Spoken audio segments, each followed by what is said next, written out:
Hello everyone, welcome to Star Citizen Report. And you notice we have a new layout here, and we got 4 of us this time. First 4-person show. It's your host Thamin. I got Whoopin' joining me again. Hi. And going clockwise, got Memo, who's usually with me. Hey folks. And then down here, our newest person, Arleeya. Alright. And Arleeya, we've been trying to get you in a show for a while because of your involvement in this game. Since the beginning. And almost, we did help you out with the lifetime insurance. But you have how many ships in your hangar? I can't hear you. Yeah, 41. There we go. Can we hear 41 ships? 41. Yes, 41. Yeah. Oh my God. and I'm believing that a few of them are going to be outside because there's not going to be any room. You have to throw tarps over them to keep the space dust off. You'll launch your Idris, and there'll be the 3 ships in the hangar, and a few of them magnetically sticking on the outside. That sounds like a plan. Well, when that Idris goes out the door, it's not going without a full crew. That's one thing that's great about Star Citizen. You have a big ship like that, get your friends to hop into the bodies of the crewmen there, and they say that if a big ship like that gets into a battle, you're not just going to be sipping coffee, you're going to be busy. Nice. It's going to be a battle war room. There's going to be maintenance things to do. Not everybody just shooting. There's actual things to do on the ship. And I'm going to show this next picture because I posted this on our boards to advertise the show, and we were made aware of this picture a while back, but it was in Jump Point, so I couldn't touch it, and now it's out on the web. So right up there, a battle damaged Hornet going down in flames. I was like, awesome. That's not the one that you have, Memo, is it? The Hornet? Yeah, I have a Hornet. Is it the military model? Yes, that'd be the military model. Looks like it's got a turret there. Yeah, this one. That's a true life representation of what mine's going to look like. On fire. Yeah, that one's pretty damaged. Looks like whatever was in the middle was mostly blown away. But we saw that picture and we thought, oh man, that's awesome. Especially with the dogfighting coming up. And I'll get into more on the rumors and word about that in a little bit. We've also been busy to lead up to my next picture here. Grievance has appeared at its first convention down in Pensacon. And our progenitor, the guy who started everything, threw us together, Steelheart, he ran into composer Matt Fossa, and that was the gentleman who created the Wingman's Hangar title music, The Heroic Flight. And that was performed by the Pensacola Symphony Orchestra, so that was performed locally by the folks down there. That's pretty cool. Yeah. And obviously the Grievance t-shirt, that's Steelheart, and the Star Citizen t-shirt, that's Matt Fossa. Yeah. Nice. Just to clarify. We keep telling them pictures there didn't happen, so. Hey, yeah, nice picture there. We was glad to see. He's already made contact with us on our boards. We're happy to have a contact with a celebrity from Star Citizen. And they've had a lot of, speaking in general, they've had a lot of updates again. It was hard to kind of figure out what to put on here, what not. I kept trying to pay attention to if we had passed the 40 million mark, because it's getting close. Not quite 75,000 to go. Oh, maybe by the end of the broadcast. Yeah. And I thought it was interesting. I got a slideshow here where they were talking about a mining outpost. That's their concepts for the early Squadron 42 game. So I'm going to go ahead and just kind of throw that up so folks can enjoy it. Wasn't just limited to the mining. We saw kind of like the loading room of a what could have been an Idris or some other large ship torpedo room. Thought there was a few nice pictures of the mining outpost that showed some constellations parked on it, so it kind of gives you an idea of the scale. They say that mining thing in 42 is 6 kilometers long. Wow. Wow. That's impressive. Gosh.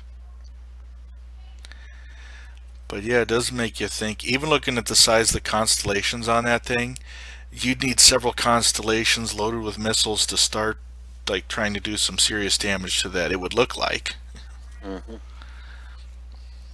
I guess I'm going to get very familiar with these things with the amount I plan on mining. Yeah.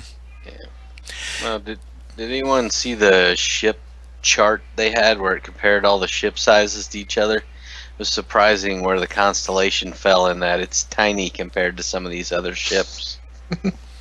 Even the Idris as a corvette, you know, there are ships out there much larger than that. They were showing mostly Vanduul ships that were really huge. Yes, very, very big ships. Yeah. I can get that link. And we'll see too. But they talked about that mining outpost where there might be not only on foot fighting inside, but where you might be dog fighting flying around those supports and cables and all that as well. And we've got these spider-like mining vehicles. At first I've been told two different things. At one point I was told these robotic mining vehicles. Other times I've been told that a player can get in there and pilot one. So kind of up in the air on that one. Interesting. Well, if they're planning on having you do so many things on the ship anyways, and it's so detailed, want to make you actually mine and use these robotics. Yeah. I imagine and to see the size of these, because one of those pictures showed a Hornet parked next to it, and those spider mining things are like much larger than a Hornet.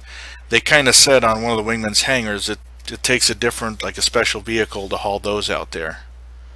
Did they say that they were Vandal? No, the Vandal are more organic. The spider is ours. Right. Yep.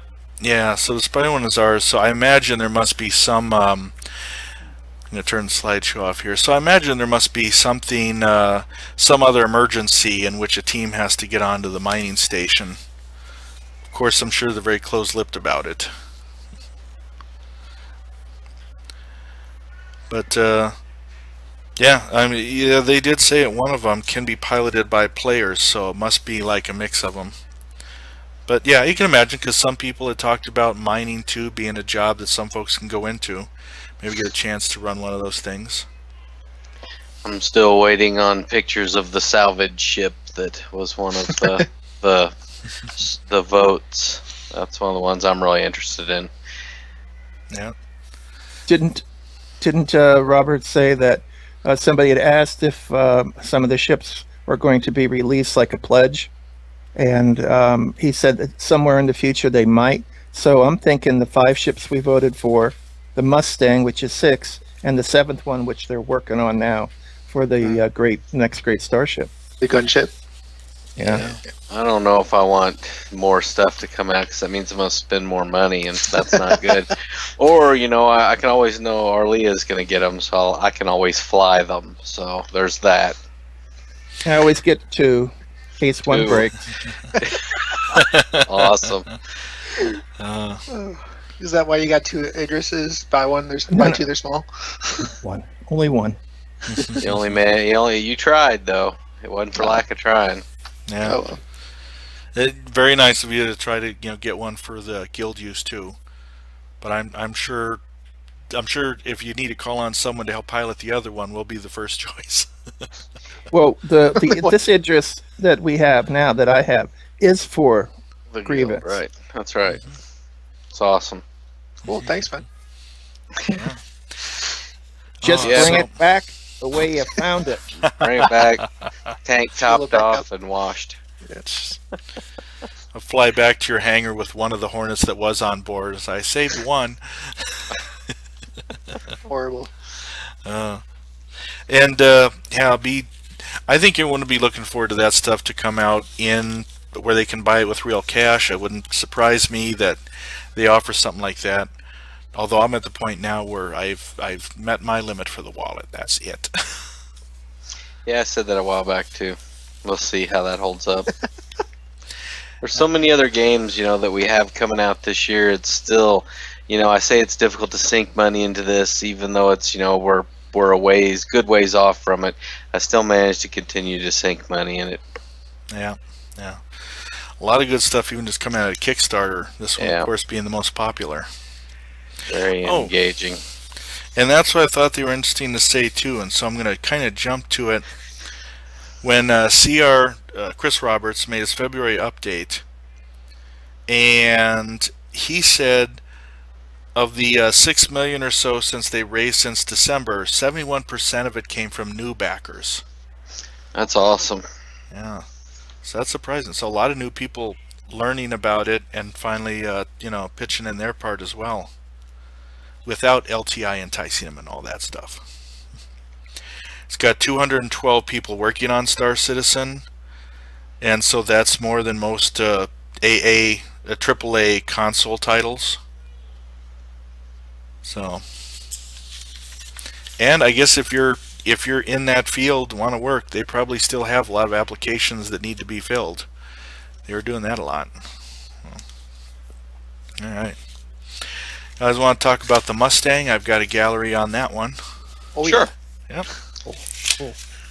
Since we kind of started touching on it, I'm going to throw that up here.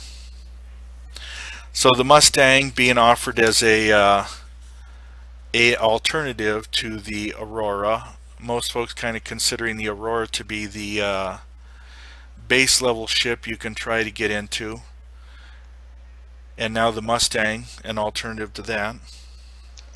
It's kind of a jack of all trades to ship, the Aurora. You can pretty much do everything with it if you desire. So is the Mustang going to be similar to that, or is it going to be more of a, you know, It's a kind light of cross? attack craft.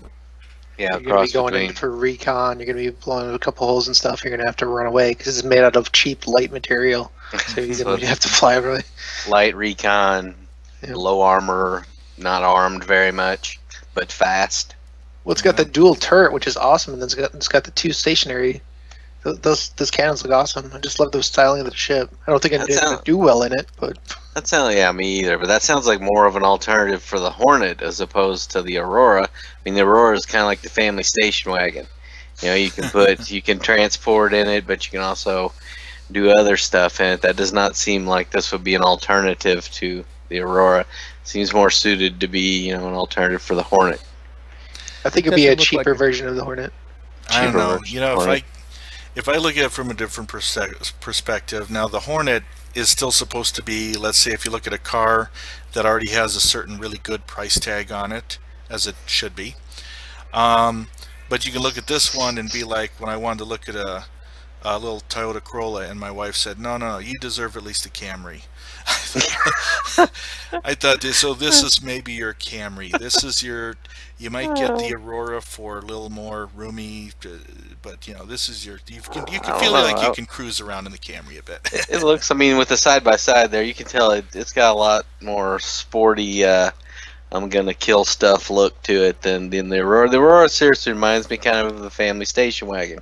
You can do whatever in it. But this looks, I mean, it's smaller too. yeah. And it Yeah. carries the big box just as the Aurora does the cargo Does it? module.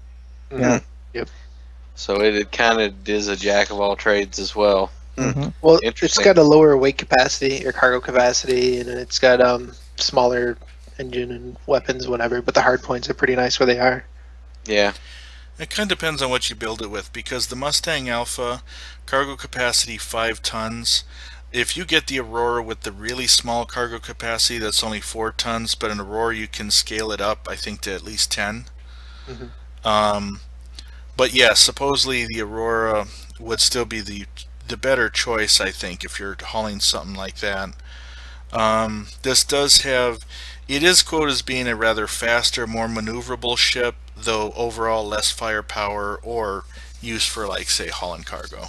It has less firepower than the Aurora. Yeah, that's how I took it. It does have, I've got the hard points listed though. Class 1, 2 times size 2 wing mounts, and a Class 4, 1 times size 1 nose turret. So 3 total guns. Now the Aurora, if you got like the Legionnaire, I think that at least had like 4 guns and a missile rack. Yeah, the LN. It's got yeah. Yeah, 2 cannons, 2 additional, 1x4, class 3. Yeah. Yeah. Oh, I might as well read the official description here. The new Mustang spacecraft line is preparing to go into mass production, is priced to compete with Roberts Industries' Aurora. Using newly developed construction techniques and ultralight material alloys, sometimes considered unsafe. Nice. Just sometimes. So substandard workmanship, but you can go fast and shoot. The Mustang pushes power ratios to the limit. The result is a sleek, stylish spacecraft that weighs less than the Aurora and has more options for engines and thrusters at the expense of some stability, weapons hardpoints, and cargo capacity. Nice. Yeah. It's a flying death trap. I mean, does it really matter though? I'm going to go out in a blaze of glory pretty much anyway. So holding up long term, not such a big deal. I would like to see the dogfight of a standard Aurora going up against one of these standards, not the Legionnaire, because Legionnaire would be like a Hornet killing this thing. Yeah.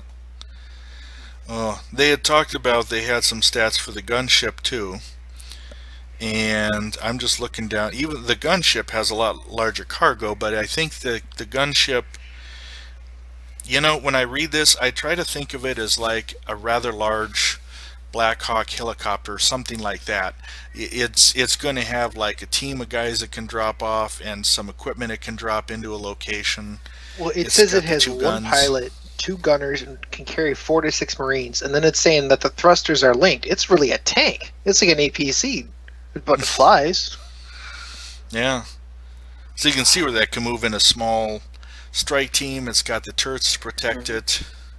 Now, if we can get one of those for the land-based attacks, that'd be good, like off-ship. But I'm not sure how well it's going to work.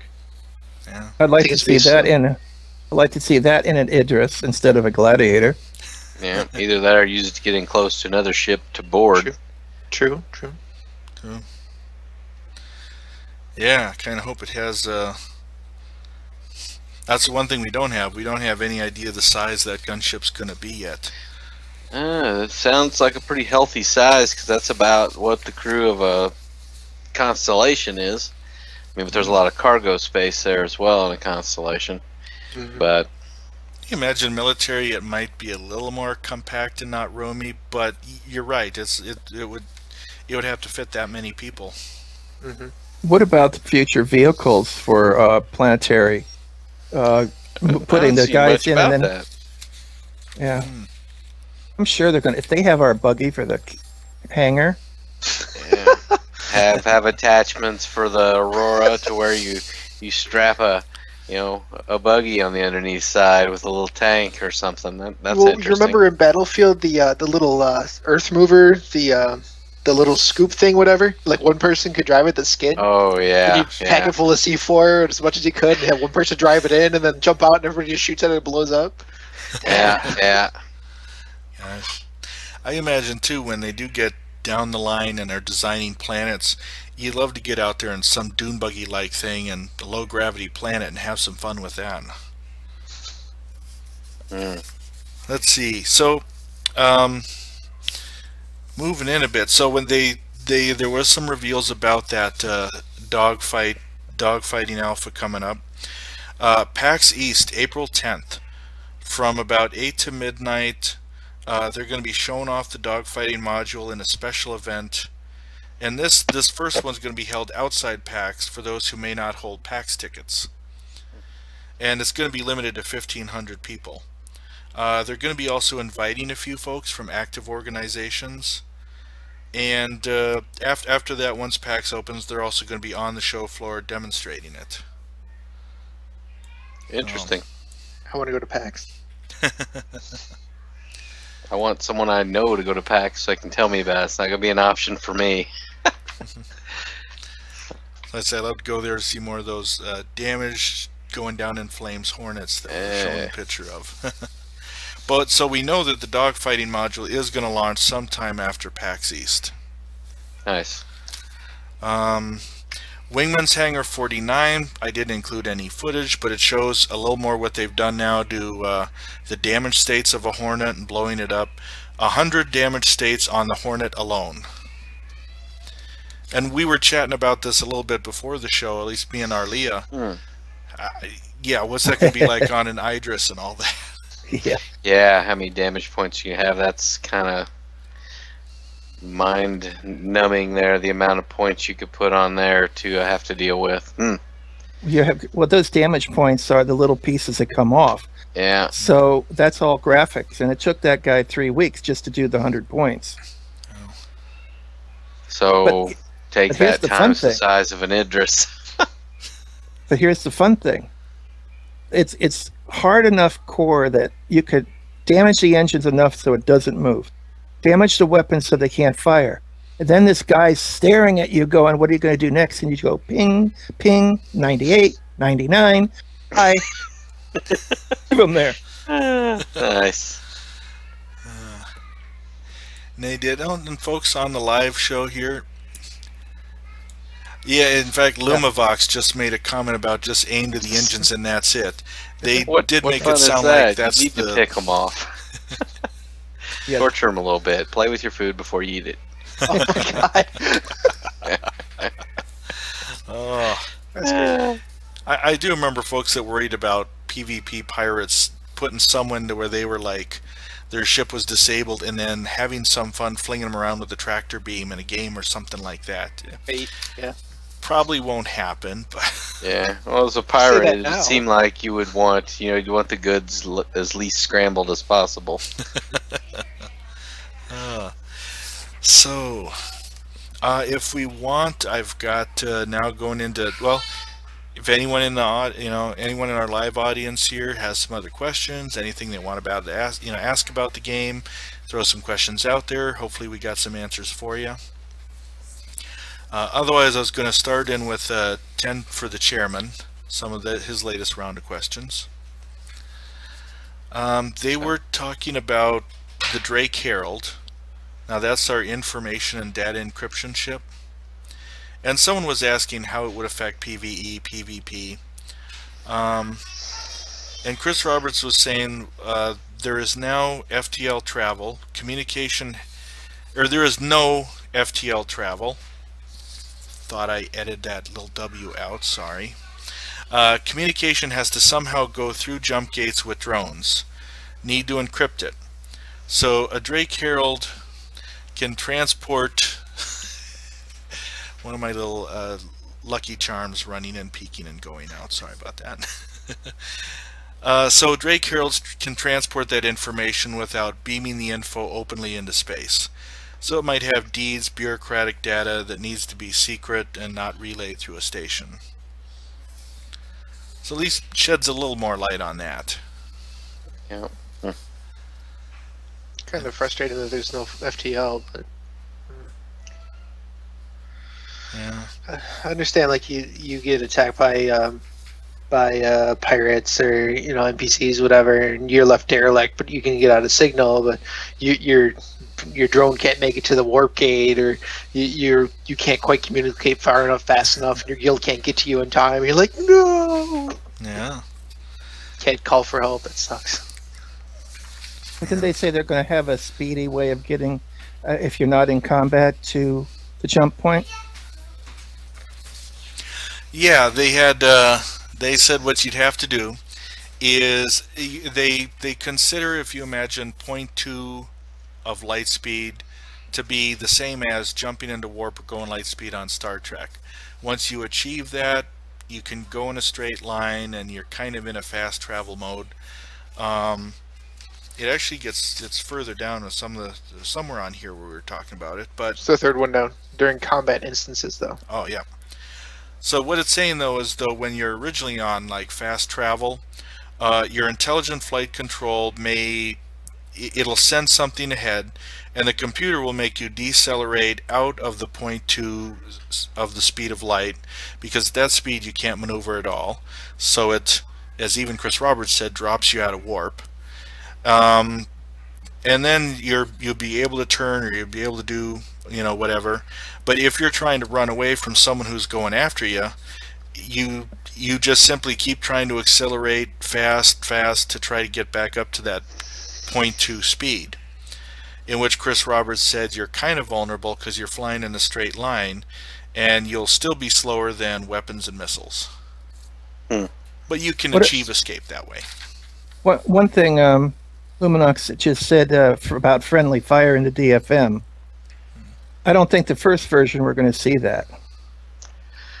Friendly fire. Yeah. I don't think we'll see it in the first version.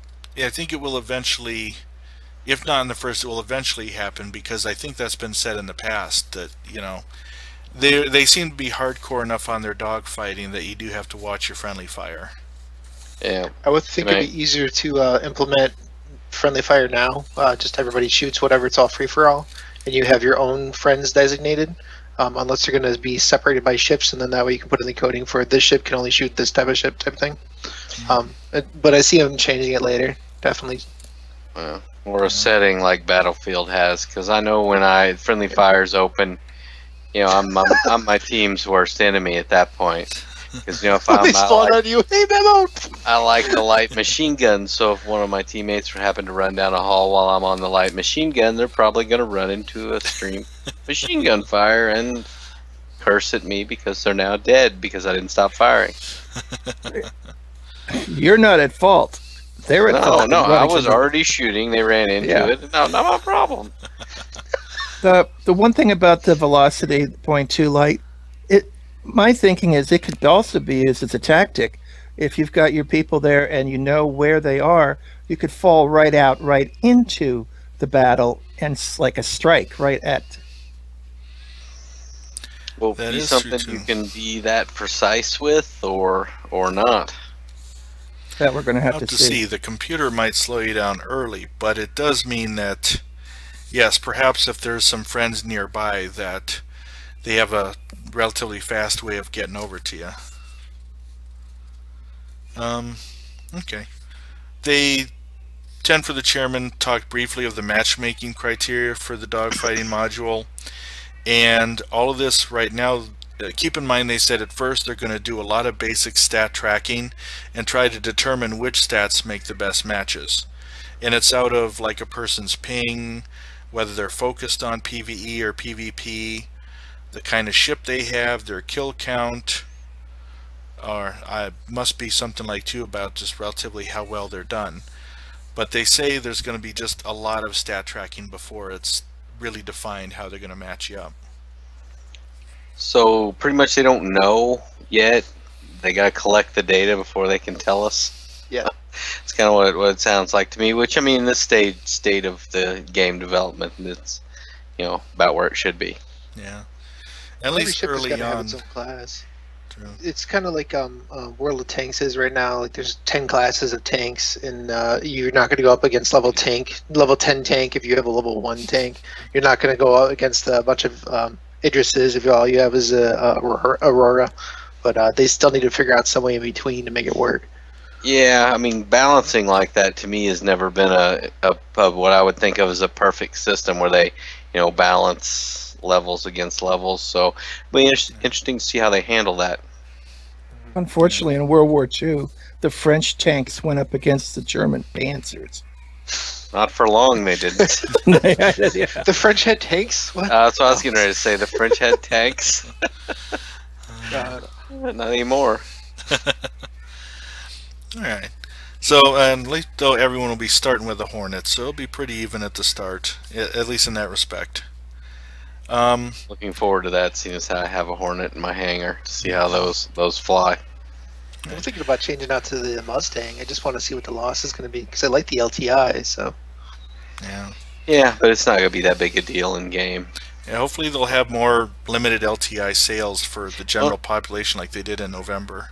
Yeah, a lot of times when they put a new thing out, they include LTI with it. They don't allow you to get everything or old stuff, but those sales they did, like Damon said, they had LTI on them. I think. I was trying to remember because I don't think it was necessarily offered every ship, but it definitely was offered On the several of packages, the they main little ones. packages they put out, I believe, because I didn't buy anything during November because I was already tapped out. But you know, if the Mustang comes out, or if that salvage ship releases, or they re-release something like the Scythe, because I missed out on that one. I kind of messed around watching it, and then it was over with. Yeah.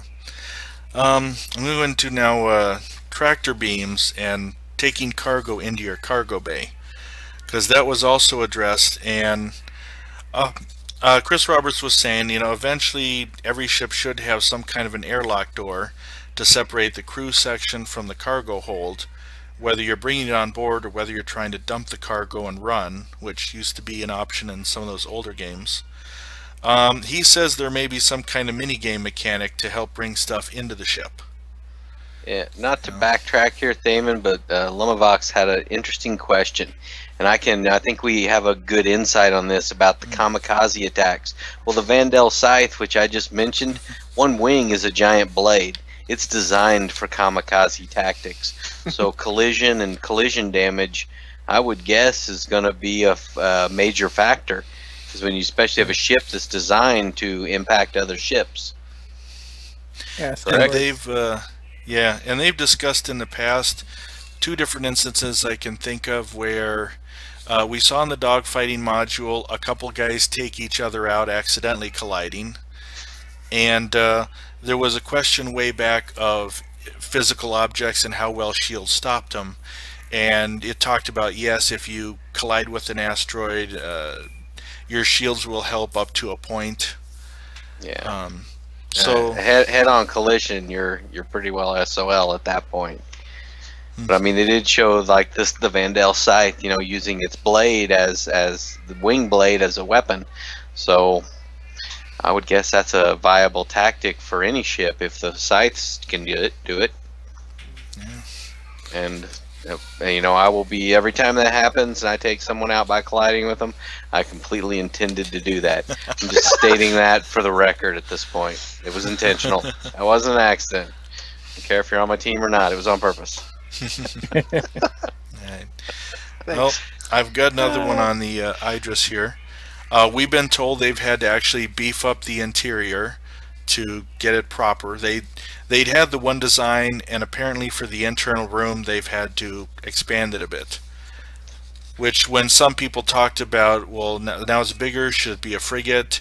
No, everything else probably, they're saying that the size of everything else ramped up with that too. But let's see, because they say now the Idris has an armory, a med bay, a briefing room. Basically what I just said, they had to beef up the inside of the ship. Normally it has 2 active Hornets and 1 in reserve, and we already know it doesn't necessarily have to be a Hornet. It can be certain other ships. So typically, yeah, normally it would retrieve and launch 2 with the last in storage. I think it's up to a Gladiator. Yeah, they seem about the same size. Yeah. Yep. I was reading Lumavox got another question here, so. Yeah, yes, like yeah. Okay. Yeah, I would think some of your bigger ships, and if you have some Hornets, they could make short work of those Auroras before they could ever come in for kamikaze attacks. And an Idris has all kinds of battle points on it as well, right?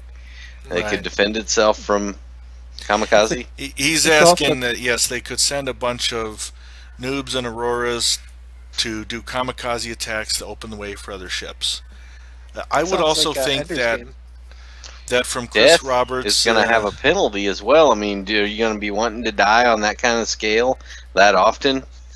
I mean, because if they're the death of a spaceman, the way that reads, dying is not going to be a positive.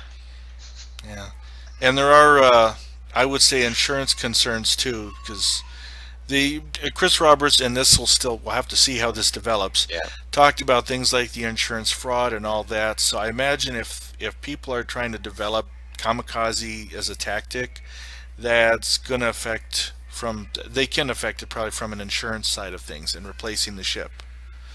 Well, State Farm would frown on that, so I can imagine that, you know, the LTI is not gonna like that kind of tactic as well. I can't wait to Not see to- the farmers commercial. We to mention- are farmers. Dun, dun, dun, dun, dun. Not to mention the fact that the Corvette is a CNC, a command and control, so it can order and show where those fighters have to go and what's coming in to stop them, and other ships that are attached to that. So if you have two Exactly. constellations and the Idris, and you have 4 Hornets and 3 are in the hangar bay, they're going to do short work of a bunch of Auroras coming in. You know, At who's least of going to want to be kamikaze. I can see Yeah. it still happening. That still is in kind dog of a general in tactic. dogfighting as a last ditch effort, but Mhm. you know, it's going to have some consequences with death, and you know, throwing your ship away, especially for people.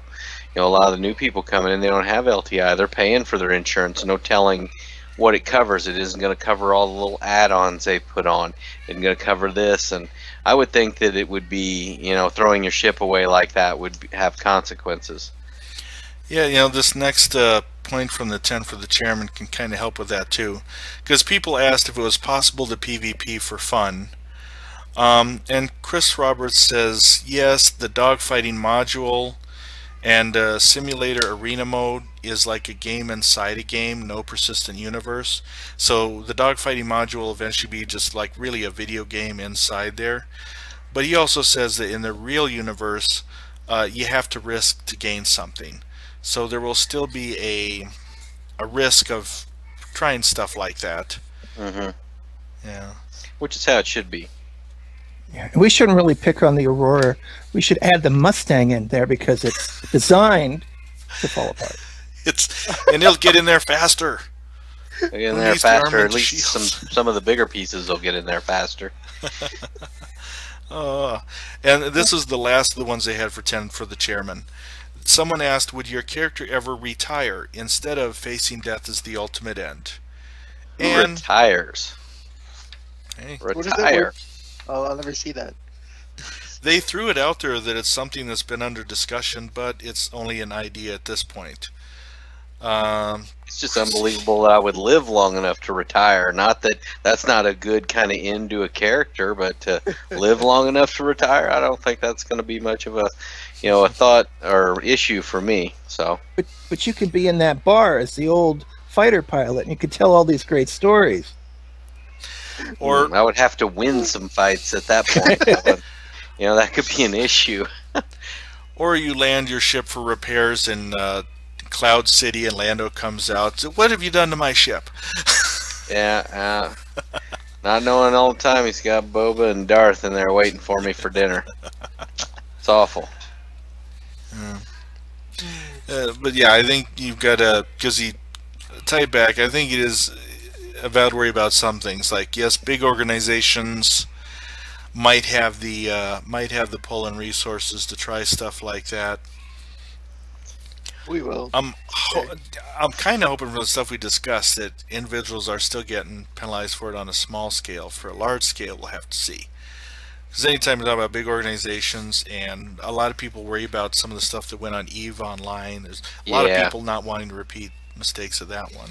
I know what he's going at here. There's some big guilds, especially one from EVE, that does this kind of stuff, and that's how they progress. So they've been talking about coming over to Star Citizen, so hopefully we won't see that kind of, you know, behavior, that Zerg, you know, I'm going to overwhelm you with pure force, don't care about the cost of life kind of thing. Hopefully we won't see that. Well, if they do, what's going to happen is they'll probably do it early on to see if they can get a handle of it. But what's going to eventually happen is the economics part of the game's going to filter in, and they're not going to be able to replace those ships for 3-4 months maybe. We could turn around and prevent those modules, those economic zones, from functioning so they can't get their stuff. Interesting. It could be it could be a way too. I'll probably run down a few things as we're getting a little closer to where we'll should end the show here. So I'll try to touch base on a few quick things.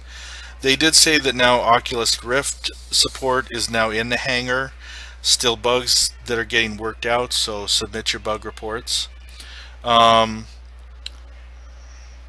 It was asked if organizations' popularity have changed the mindset from focusing on individuals and small groups, and they said, they still want to support a wide range of interests and things to do, so that small groups and individuals always have plenty to do, but they may not change the world like big organizations, which fortunately kind of sounds ominous given the last discussion we just had. Nice. Airlocks are different sizes. Not every ship can fit into every other ship, and large armored spacesuits won't fit into an Aurora, or maybe a Mustang. And they did say in Squadron 42 your character will be able to speak. It's kind of to be determined the range of voices the player might pick from. I think that'd be interesting, getting a actor hearing their voice as your character. They've done that in plenty of games before. They can still do it now. Yeah, I guess it would depend on who. As long as it's not that Microsoft voice. Yeah. Oh. I hope it just is not like the Dragons game, Origins, the RPG that your character doesn't talk at all. Dragon Age. Yeah. That was the worst part. That's like the worst thing you can say about the game. But whatever. Right. A few important things with say Aurora to Mustang. You can switch an Aurora over to a Mustang, but some folks talk about, what if they have an LX or an LN package. It made a mention that you can flip your Aurora LTI token to a Mustang and be refunded for the extra paid for the upgrade. Who knows, maybe down the line for a Mustang variant, but so that was the news if you got an LX or an LN and you might want to switch to a Mustang. Mama, what do I have? You have an Aurora. Yeah, okay. Yeah. I don't even know. Have you visited your hangar lately? I know, because I LTI'd it for him, so I remember. But yeah, you have an Aurora. All right. So you can definitely flip that over to a Mustang. I might do that, so I can die sooner, I guess. But whatever. Yeah. They also mentioned the AI on your ship will have a voice, but also not necessarily a variety on it. Oh, I've had AI on a ship have voice before, and it wasn't a pleasant experience, so hopefully they'll handle it better. Yeah. Missile, warning. Missile, warning. Oh, the robot from Star Wars, who doesn't remember SWTOR, who doesn't remember that? Oh my goodness. Lumavox, I think you're totally right. The Mustangs will have variants too. I think, especially the longer we wait for the game, the more variants and stuff they'll come out. But they have been, set my notes aside, but they have been very good, especially lately, about just having a lot of stuff going on to entertain their client base. The competition with designing the ship, the 10 for the chairman, the wingman's hangar, and all these little stories they come out. I know, sorry, I was reading what he was saying there. Whoop, you have a marquee. Yes, you're right, the MR, yeah. If mantle is already used, I'm not sure.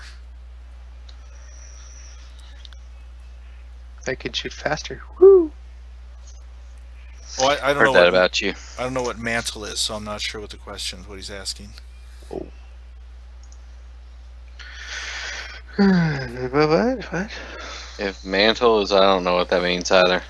He's asking Arleeya? if mantle is already used on the hangar and, for that matter, on the dogfighting module. Is that part of like a CGI? Yeah.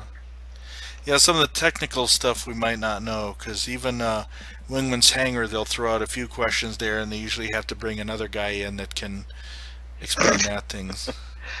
Oh, the new AMD that's API. right. No idea on that. Yeah. I'm not sure. They are trying to build it where even the top computers today will be the minimum specs for when the game comes out. Mantle is the and not is it the NVIDIA ATI. or the it's the ATI AMD. graphic thing, yeah. And Auto see where it says updater like, and yeah. like DirectX for Microsoft. Yeah. I would like to assume so, but I'd only be assuming, because they definitely are trying to support some new technologies like the Oculus Rift and other stuff. You know, I think I remember them saying that they were switching over to the Mantle technology because the DirectX is behind the times. I think that's what they said, but I can't remember. It's been too long. This That last means year, I'm going to probably be switching over to something too, because I'm behind the times. Wear I your think we bell should- bottoms next time. Yeah, let's wait until Christmas. there you go. We'll know more. Yeah. Yep. All right. Any closing comments from anyone here? If anybody wants to thank- donate to send us to PAX East, I'm all in for it. Yeah, me too. That'd be awesome, guys All and right. gals. I want to thank you for having me. Absolutely. We've been trying to get you on here since the beginning. So thanks for coming on. All right, glad to have you here. Folks, if you're just running across this program, you see way up there in the corner, I've got our guild site, our YouTube channel, and of course the Twitch channel. You're already here, but if you're watching on YouTube, that's where you can catch a lot of shows live. Thank you for watching. We'll have our next show in 2 weeks, so March 22nd, 6 p.m. Central Standard Time. And again, thanks for